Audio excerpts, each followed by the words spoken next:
ನಮಸ್ತೆ ಫ್ರೆಂಡ್ಸ್, ಇವತ್ತಿನ ವಿಡಿಯೋದಲ್ಲಿ ದರಿದ್ರ ದೇವತೆ ನಮ್ಮ ಮನೆಗೆ ಬರಲು ಕಾರಣವೇನು, ನಮ್ಮ ಮನೆಗೆ ಬರುವಾಗ ದರಿದ್ರ ದೇವತೆ ಯಾವ ಸೂಚನೆ ಸಿಗುತ್ತೆ, ಮನೆಯಿಂದ ದರಿದ್ರ ದೇವತೆಯನ್ನು ಹೇಗೆ ದೂರ ಮಾಡುವುದು ಅಥವಾ ಹೊರಗೆ ಹಾಕುವುದು ಅಂತ ಹೇಳ್ಕೊಂಡು ಇವತ್ತಿನ ವಿಡಿಯೋದಲ್ಲಿ ನಾನು ತಿಳಿಸಿಕೊಡ್ತೇನೆ.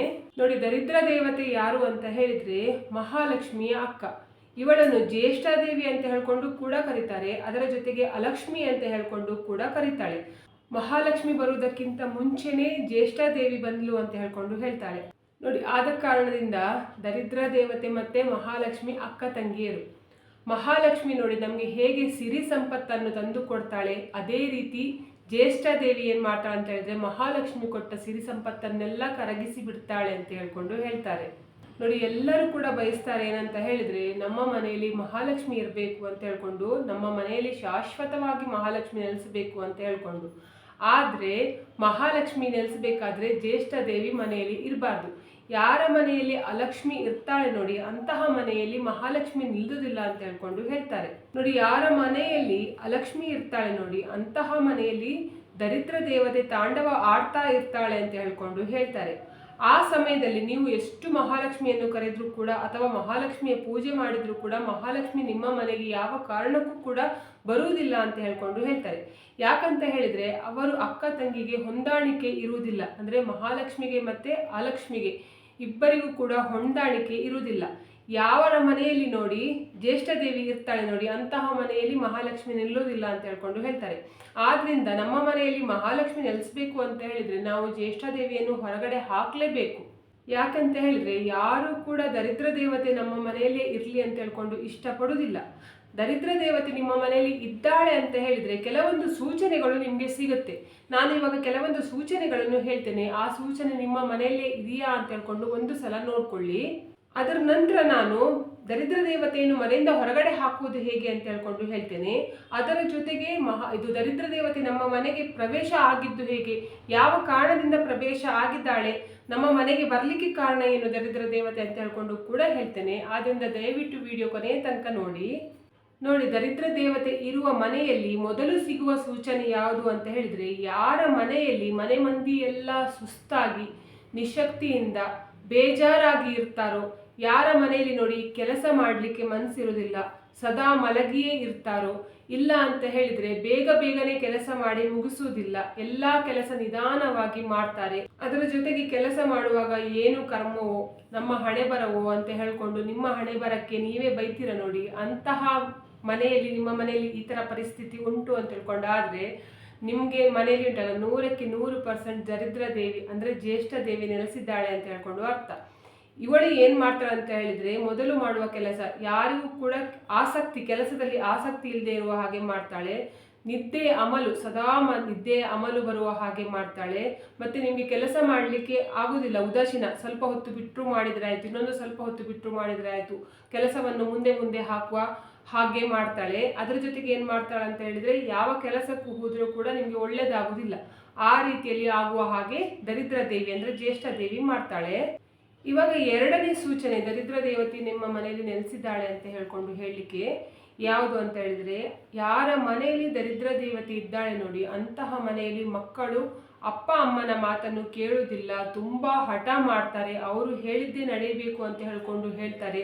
ಜೊತೆಗೆ ಅಪ್ಪ ಅಮ್ಮ ಬೈದ್ರೆ ಅದಕ್ಕೆ ತಿರುಗಿ ಬೈತಾರೆ, ಅಪ್ಪ ಅಮ್ಮ ಹೊಡಿಲಿಕ್ಕೆ ಹೋದ್ರೆ ತಿರುಗಿ ಹೊಡಿಲಿಕ್ಕೆ ಬರ್ತಾರೆ. ಈ ತರದೆಲ್ಲ ಆದ್ರೆ ಉಂಟಲ್ಲ, ಅಂದ್ರೆ ನಿಮ್ಗೆ ದೊಡ್ಡವರಿಗೆ ಹಿರಿಯರಿಗೆ ಮರ್ಯಾದೆ ಕೊಡ್ತಾ ಇಲ್ಲ ಅಂತ ಹೇಳ್ಕೊಂಡು ಆದ್ರೂ ಕೂಡ ಇದು ಕೂಡ ನಿಮ್ಮ ಮನೆಯಲ್ಲಿ ಜ್ಯೇಷ್ಠಾದೇವಿ ಅಂದ್ರೆ ದರಿದ್ರ ದೇವತೆ ನೆಲೆಸಿದ್ದಾಳೆ ಅಂತ ಹೇಳ್ಕೊಂಡು ಹೇಳುವ ಸೂಚನೆಯಾಗಿರುತ್ತೆ. ನೋಡಿ, ಇವಾಗ ಮೂರನೇದು ಸೂಚನೆ ಯಾವುದು ಅಂತ ಹೇಳಿದ್ರೆ, ಯಾರ ಮನೆಯಲ್ಲಿ ಜ್ಯೇಷ್ಠಾದೇವಿ ಅಂದ್ರೆ ದರಿದ್ರ ದೇವತೆ ನೆಲೆಸಿರ್ತಾಳೆ ನೋಡಿ, ಅಂತಹ ಮನೆಯಲ್ಲಿ ಹೆಣ್ಣು ಮಕ್ಕಳು ತುಂಬಾ ಸೂಕ್ಷ್ಮವಾಗಿರ್ತಾರೆ ಅಂತ ಹೇಳ್ಕೊಂಡು ಹೇಳ್ತಾರೆ. ಅಂದ್ರೆ ತುಂಬಾ ಸೆನ್ಸಿಟಿವ್ ಆಗಿರ್ತಾರೆ. ಅದರ ಜೊತೆಗೆ ಮಾತಿಗೂ ಕೂಡ ಕಣ್ಣೀರು ಹಾಕ್ತಾ ಇರ್ತಾರೆ ಅಂತ ಹೇಳ್ಕೊಂಡು ಹೇಳ್ತಾರೆ. ಯಾವ ಮನೆಯಲ್ಲಿ ಹೆಣ್ಮಕ್ಕಳು ಕಣ್ಣೀರು ಹಾಕ್ತಾ ಇರ್ತಾರೆ ನೋಡಿ, ಅಂತಹ ಮನೆಯಲ್ಲಿ ಕೂಡ ಮಹಾಲಕ್ಷ್ಮಿ ನೆಲೆಸುವುದಿಲ್ಲ. ಅಂತಹ ಮನೆಯಲ್ಲಿ ಜ್ಯೇಷ್ಠಾದೇವಿ ನೆಲೆಸಲಿಕ್ಕೆ ಇಷ್ಟಪಡ್ತಾಳೆ ಅಂತ ಹೇಳ್ಕೊಂಡು ಹೇಳ್ತಾರೆ. ನಿಮ್ಮ ಮನೆಯಲ್ಲಿ ಪದೇ ಯಾವ್ದಾದ್ರೂ ಹೆಣ್ಣು ಮಕ್ಕಳು ಕಣ್ಣೀರು ಹಾಕ್ತಾ ಇದ್ರೆ ಏನು ಇದರ ಅರ್ಥ ಅಂತ ಹೇಳಿದ್ರೆ ನಿಮ್ಮ ಮನೆಯಲ್ಲಿ ಜ್ಯೇಷ್ಠಾದೇವಿ ಇದ್ದಾಳೆ ಅಂತ ಹೇಳ್ಕೊಂಡು.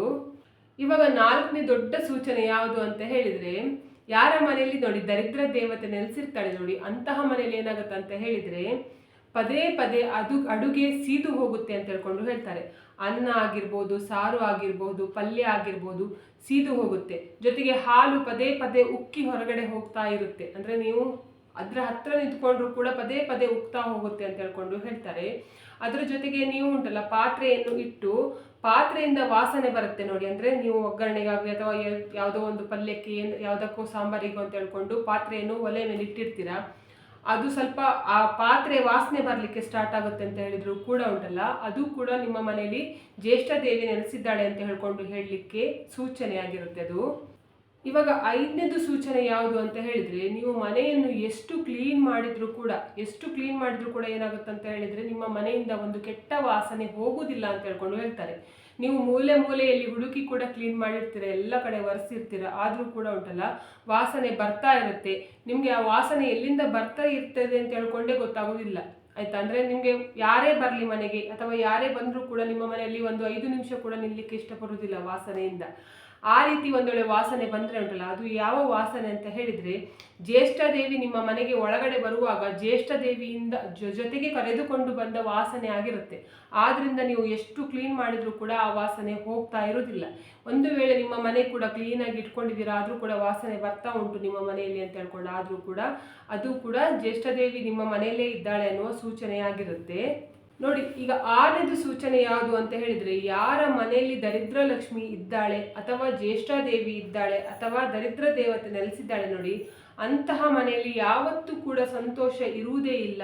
ಯಾವತ್ತು ನೋಡಿದರೂ ಅವರ ಮನೆಯಲ್ಲಿ ಜಗಳ, ಕಿರಿಕಿರಿ, ಕದನ, ಯಾವುದಾದ್ರೂ ಒಂದು ವಿಷಯದಲ್ಲಿ ಏನಾದರೂ ಒಂದು ಕಿರಿಕಿರಿ ಮಾಡ್ತಾ ಇರ್ತಾರೆ ಅಂತ ಹೇಳ್ಕೊಂಡು, ಆದರೂ ಕೂಡ ಉಂಟಲ್ಲ, ಇದು ಕೂಡ ಜ್ಯೇಷ್ಠ ದೇವಿ ನಿಮ್ಮ ಮನೆಯಲ್ಲಿ ವಾಸವಾಗಿದ್ದಾಳೆ ಅಂತ ಹೇಳ್ಕೊಂಡು ಇರುವ ಸೂಚನೆ ನೋಡಿ. ಈಗ ಜ್ಯೇಷ್ಠ ದೇವಿ ಮನೆಯಿಂದ ಹೊರಗಡೆ ಹೋಗಬೇಕಾದ್ರೆ ನಾನು ಏನು ಮಾಡಬೇಕು ಅಂತ ಹೇಳ್ಕೊಂಡು ಹೇಳ್ತೇನೆ. ನೀವು ಏನು ಮಾಡಬೇಕು ಅಂತ ಹೇಳಿದರೆ, ಪ್ರತಿದಿನ ಸ್ನಾನ ಆದ ನಂತರ, ಆಯಿತಾ, ಇದನ್ನು ಒಂದು ದಿನ ಮಾಡಿ ಒಂದು ದಿನ ಮಾಡದೇ ಇರುವುದಲ್ಲ, ಪ್ರತಿದಿನ ಮಾಡಲಿಕ್ಕೆ ಹೋಗಿ. ಏನು ಮಾಡಬೇಕು ಅಂತ ಹೇಳಿದರೆ, ಒಂದು ಗಾಜಿನ ಲೋಟದಲ್ಲಿ ನೀರನ್ನು ತಗೊಂಡು ಏನು ಮಾಡಬೇಕು ಅಂತ ಹೇಳಿದರೆ, ಅದಕ್ಕೆ ಅರಶಿನ ಪುಡಿಯನ್ನು ಮಿಕ್ಸ್ ಮಾಡಿ ನೀವು ಒಂದೇ ತುಳಸಿ ಎಲೆ, ಇಲ್ಲ ಅಂತ ಹೇಳಿದ್ರೆ ಮಾವಿನ ಎಲೆ, ಇಲ್ಲ ಅಂತ ಹೇಳಿದ್ರೆ ವೀಳ್ಯದೆಲೆ, ಇಲ್ಲ ಅಂತ ಹೇಳಿದ್ರೆ ಬಿಲ್ವ ಪತ್ರೆ, ನಿಮಗೆ ಯಾವುದು ಸಿಗಲಿಲ್ಲ ಅಂತ ಹೇಳಿದ್ರೆ ಹೂವಾದರೂ ಕೂಡ ಪರವಾಗಿಲ್ಲ. ಅದರಿಂದ ಏನು ಮಾಡಿ ಅಂತ ಹೇಳಿದ್ರೆ, ಆ ಅರಿಶಿಣದ ನೀರಿನಲ್ಲಿ ಮುಳುಗಿಸಿ ಇಡೀ ಮನೆಗೆ ಉಂಟಲ್ಲ ಆ ನೀರನ್ನು ಚಿಮುಕಿಸಿ ಬನ್ನಿ. ಟಾಯ್ಲೆಟ್ ಕೂಡ ಬಿಡಲಿಕ್ಕೆ ಹೋಗಬೇಡಿ. ಪ್ರತಿ ಒಂದು ಕಡೆಗೂ ಕೂಡ ನೀರನ್ನು ಚಿಮುಕಿಸಿದ್ರೆ ಏನಾಗುತ್ತೆ ಅಂತ ಹೇಳಿದರೆ, ಅಂತಹ ಮನೆಯಲ್ಲಿ, ಯಾರ ಮನೆಯಲ್ಲಿ ನೋಡಿ ಅರಶಿಣದಿಂದ ನೀರು ಚಿಮುಕಿಸ್ತಾರೆ, ಅಂತಹ ಮನೆಯಲ್ಲಿ ಜ್ಯೇಷ್ಠ ದೇವಿ ಇರಲಿಕ್ಕೆ ಇಷ್ಟಪಡುವುದಿಲ್ಲ ಅಂತ ಹೇಳ್ಕೊಂಡು ಹೇಳ್ತಾರೆ. ಅರಶಿಣದ ಪರಿಮಳ ಉಂಟಲ್ಲ, ಅದಕ್ಕೆ ಅವಳಿಗೆ ಆಗುವುದಿಲ್ಲ, ಅಂದರೆ ದರಿದ್ರ ದೇವತೆಗೆ ಆಗುವುದಿಲ್ಲ ಅಂತ ಹೇಳ್ಕೊಂಡು ಹೇಳ್ತಾರೆ. ಆದ್ರಿಂದ ನೀವೇನು ಮಾಡಬೇಕು ಅಂತ ಹೇಳಿದ್ರೆ, ಪ್ರತಿದಿನ ಈ ಕೆಲಸ ಮಾಡಿ. ಅದರ ಜೊತೆಗೆ ನೆಲ ಒರೆಸುವ ನೀರಿಗೆ ಕಲ್ಲುಪ್ಪನ್ನು ಮತ್ತೆ ಅರಶಿನ ಪುಡಿಯನ್ನು ಹಾಕಿ ನೆಲ ಒರೆಸಿದ್ರೂ ಕೂಡ ಅಂತಹ ಮನೆಯಲ್ಲಿ ಕೂಡ ಜ್ಯೇಷ್ಠ ದೇವಿ ಜಾಸ್ತಿ ದಿನ ನಿಲ್ಲುವುದಿಲ್ಲ ಅಂತ ಹೇಳ್ಕೊಂಡು ಹೇಳ್ತಾರೆ. ಮತ್ತೆ ನಿಮಗೆ ಋಣ ಕೂಡ ಕಳೆಯುತ್ತೆ ಅಂತ ಹೇಳ್ಕೊಂಡು ಹೇಳ್ತಾರೆ. ಇಂತಹ ಸಮಸ್ಯೆ ಇರುವವರು ಏನು ಮಾಡಬೇಕು ಅಂತ ಹೇಳಿದ್ರೆ, ಪ್ರತಿದಿನ ಸಾಯಂಕಾಲ ದೇವರಿಗೆ ದೀಪ ಹಚ್ತಾರೆ ನೋಡಿ, ಆ ಸಮಯದಲ್ಲಿ ಧೂಪ ಹಾಕಬೇಕು ಅಂತ ಹೇಳ್ಕೊಂಡು ಹೇಳ್ತಾರೆ.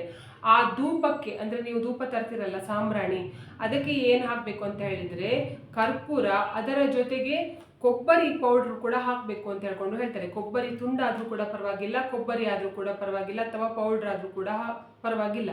ಇದನ್ನು ಸೇರಿಸಿ ಉಂಟಲ್ಲ ನೀವು ಧೂಪ ಹಾಕಿದರೆ ಏನಾಗುತ್ತೆ ಅಂತ ಹೇಳಿದ್ರೆ, ಅಂತಹ ಮನೆಯಲ್ಲಿ ಇದು ಜ್ಯೇಷ್ಠ ದೇವಿ ಉಂಟಲ್ಲ ಯಾವ ಕಾರಣಕ್ಕೂ ಕೂಡ ಒಂದು ನಿಮಿಷ ಕೂಡ ನಿಲ್ಲಕ್ಕೆ ಇಷ್ಟಪಡೋದಿಲ್ಲ, ಮನೆ ಬಿಟ್ಟು ಹೊರಗಡೆ ಓಡಿ ಹೋಗ್ತಾಳೆ ಅಂತ ಹೇಳ್ಕೊಂಡು ಹೇಳ್ತಾರೆ.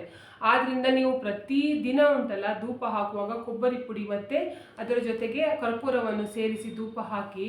ಇದರ ಪರಿಮಳಕ್ಕೆ ನೋಡಿ ಮಹಾಲಕ್ಷ್ಮಿ ನಿಮ್ಮ ಮನೆ ಒಳಗಡೆ ಬರ್ತಾಳೆ, ಜ್ಯೇಷ್ಠ ದೇವಿ ಮನೆ ಬಿಟ್ಟು ಹೊರಗಡೆ ಹೋಗ್ತಾಳೆ ಅಂತ ಹೇಳ್ಕೊಂಡು ಹೇಳ್ತಾರೆ ನೋಡಿ. ಇವಾಗ ಜ್ಯೇಷ್ಠ ದೇವಿ ನಮ್ಮ ಮನೆಗೆ ಪ್ರವೇಶ ಮಾಡಲಿಕ್ಕೆ, ಅಂದರೆ ನಮ್ಮ ಮನೆಗೆ ಬರಲಿಕ್ಕೆ ಕಾರಣ ಏನು ಅಂತ ಹೇಳ್ಕೊಂಡು ಹೇಳ್ತೇನೆ. ಒಟ್ಟು 7 ಕಾರಣಗಳನ್ನು ಹೇಳ್ತೇನೆ. ಈ 7 ತಪ್ಪುಗಳನ್ನು ನೀವು ಮಾಡ್ತಾ ಇದ್ರೆ ಇನ್ನು ಮುಂದೆ ಈ 7 ತಪ್ಪುಗಳನ್ನು ಮಾಡಲಿಕ್ಕೆ ಹೋಗಬೇಡಿ. ಯಾಕಂತ ಹೇಳಿದರೆ ನಮ್ಮ ಮನೆಯಲ್ಲಿ ಮಹಾಲಕ್ಷ್ಮಿ ನೆಲೆಸುವುದಿಲ್ಲ, ಪ್ರತಿದಿನ ಕೂಡ ಜ್ಯೇಷ್ಠ ದೇವಿ ಇರ್ತಾಳೆ. ಜ್ಯೇಷ್ಠ ದೇವಿ ಇರುವ ಮನೆಯಲ್ಲಿ ಸಾಲದ ಸಮಸ್ಯೆಗಳು ಅಥವಾ ಮನೆಯಲ್ಲಿ ಜಗಳ ಅಥವಾ ಹಣ ಎಷ್ಟು ದುಡಿದ್ರೂ ಕೂಡ ನಿಲ್ತಾ ಇರುವುದಿಲ್ಲ, ಆರೋಗ್ಯದ ಸಮಸ್ಯೆ, ಪ್ರತಿಯೊಂದು ಸಮಸ್ಯೆ ಕೂಡ ಬರುತ್ತೆ. ಆದ್ದರಿಂದ ಈ ತಪ್ಪುಗಳನ್ನು ಮಾಡಲಿಕ್ಕೆ ಹೋಗಬೇಡಿ. ಮೊದಲನೇ ತಪ್ಪು ಯಾವುದು ಅಂತ ಹೇಳಿದರೆ, ಸೂರ್ಯ ಉದಯ ಆದ ನಂತರ ಕೂಡ, ಅಂದರೆ 8 ಗಂಟೆ 9 ಗಂಟೆ ತನಕ ಮಲ್ಕೊಂಡಿರ್ತಾರೆ ನೋಡಿ, ಹಾಗೆ ಮಲಗಿದ್ರೆ ಉಂಟಲ್ಲ ಇನ್ನು ಮಲಗಲಿಕ್ಕೆ ಹೋಗಬೇಡಿ ಆಯಿತಾ. ಯಾವುದೇ ಕಾರಣಕ್ಕೂ ಕೂಡ ಸೂರ್ಯ ಉದಯ ಆದ ನಂತರ ಮನೆಯಲ್ಲಿ ಯಾರೂ ಕೂಡ ಮಲಗಬಾರ್ದು ಅಂತ ಹೇಳ್ಕೊಂಡು ಹೇಳ್ತಾರೆ. ಅದರ ಜೊತೆಗೆ ದೇವರಿಗೆ ನೀವು ದೀಪ ಹಚ್ಚುವ ಸಮಯದಲ್ಲಿ ಕೂಡ ಯಾರು ಮಲಗಿರಬಾರ್ದು ಅಂತ ಹೇಳ್ಕೊಂಡು ಹೇಳ್ತಾರೆ.